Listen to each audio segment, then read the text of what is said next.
Rrugoria bën bilancin në Tiranë, 12.000 gjoba dhe 8 shofer të arrestuar në një javë.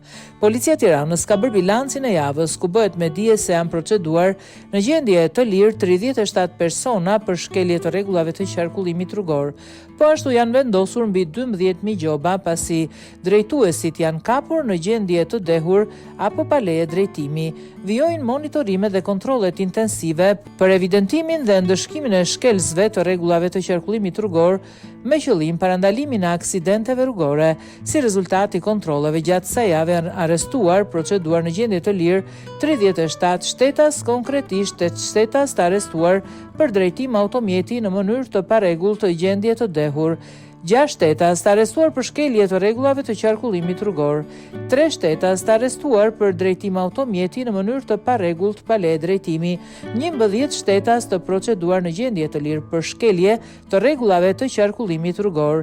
6 shtetas të mitur të proceduar në gjendje të lirë për drejtim automjeti në mënyrë të parregullt pa leje drejtimi. 1 shtetas i proceduar në gjendje të lirë për drejtim automjeti nën efektin e alkoolit. 1 shtetas i proceduar në gjendje të lirë për korrupsion aktiv të personave që ushtrojnë funksione publike. 1 shtetas i kapur në kërkim për shkelje të rregullave të qarkullimit rrugor.